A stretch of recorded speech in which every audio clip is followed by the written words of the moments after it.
And the imagery that I want to share with you is one that will help you understand the larger concept of Surah Al Asr. Imagine with me that you are drowning. And you are unconscious. Two things. You're drowning and you're unconscious. Do you have a lot of time? If you're drowning and you're unconscious, do you have a lot of time? No, you don't have a lot of time. Which means your time is running out. And you know in Arabic, what word is used for when time is running out? The word for that is Al Asr. And Asr literally means time that is running out. It's the last part of the day when the day is running out. It's time of Asr prayer. Okay, Asr literally comes from asir, juice that is squeezed out, time that's being squeezed out of your hands. You know, Asr al-thawba even it's used. That you take a cloth that is drenched in water, and when you squish it like this, all the water comes out. Asr as a verb is used like that, right? To squeeze it out. So Allah talks about this time. You're drowning, you're unconscious, your time's running out. What's the first thing you need to do to be able to survive if you're in that position? If you hope to survive, what's the first thing you're going to need? What do you think? Wake up. That's the first thing you're going to need. If you're unconscious, then you're finished. The very first condition has to be you have to wake up. And even if you were in the most wonderful dream, and in your dream you were enjoying the greatest success, you're driving a Ferrari down, they have these car commercials with the hills and the highways on the side, the water on the other side, right? You're in one of those cars, the top's been dropped off, and you're just cruising along the highway, enjoying life. That's your dream. But when you wake up, what do you realize? You're drowning. You're underwater. That's the first condition. You have to wake up. Once you do wake up, you say, oh man, this is a nasty reality, and I was enjoying such a good dream. I should go back to sleep. If you do that, what kind of person would you be? Insane. You'd be insane. Or someone at least who has no courage to accept reality. Because they found reality to be very difficult, they decided they're going to put themselves back to sleep even though they woke up.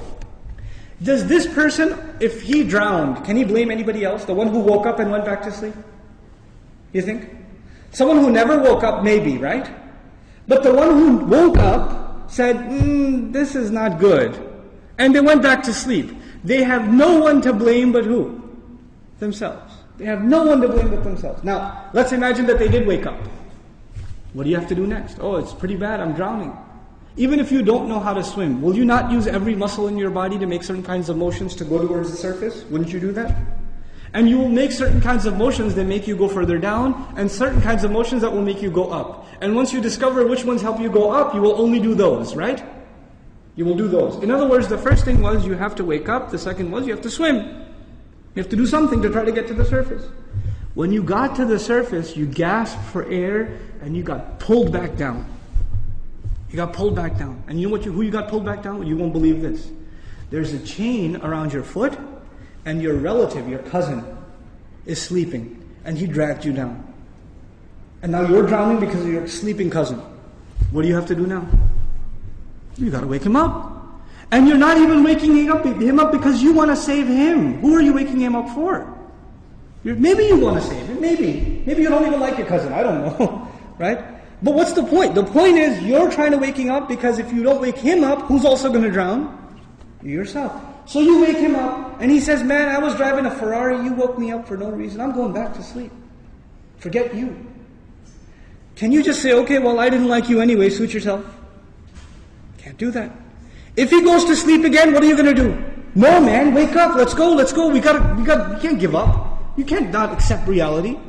And you have to keep trying to wake him up until he finally says, okay, fine, what do we do? He says, you say to him, let's swim together. Both of you come up together. The third time, you both get pulled down by your grandmother, by your aunt, by your neighbor, by your son, by your daughter. Does the process continue? The process continue?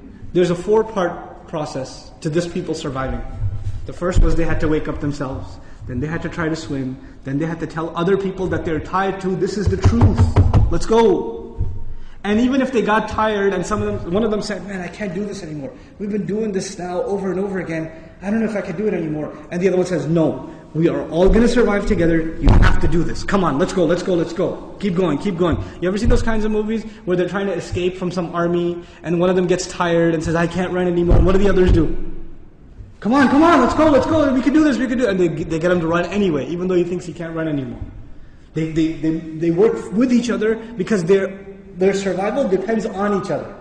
They work together desperately. What does Allah say at the end of this surah? First He says, إِنَّ الْإِنسَانَ لَفِي Wal Asr, first of all, time's running out. Then He says, إِنَّ الْإِنسَانَ لَفِي خُسْرٍ. I'll translate it, human beings are drowned in loss. You see the parallel? Human beings are drowned in loss. What's the exception? إِلَّا الَّذِينَ Those who believed. Believed what? Allah didn't say, آمَنُوا بِاللَّهِ وَمَلَائِكَتِهِ وَكُتُبِهِ وَرُسُلِهِ وَالْيَوْمِ الْآخِرِ وَالْقَدْرِ خَيْرِهِ وَشَرِّهِ مِنَ اللَّهِ تَعَالَى وَالْبَعْثِ بَعْدَ. Nothing. He didn't mention anything. Even though all of those things are included. According to the siyaq of the surah, the context of the surah, what is the first thing these people have to believe? That they're in loss. That they're drowning. And if they do come to believe that, and they correct their iman, what's necessarily going to happen? They're going to swim and move upwards. How does Allah describe this action? وَعَمِلُوا الصَّالِحَاتِ. They do good things. They do things that help reconcile the situation. By the way, salih is an adjective here, salihat, جمع مؤنث سالم, which is literally means that which corrects something. Something was wrong and it corrects it. So they do actions that correct the situation. Literally like the guy trying to swim.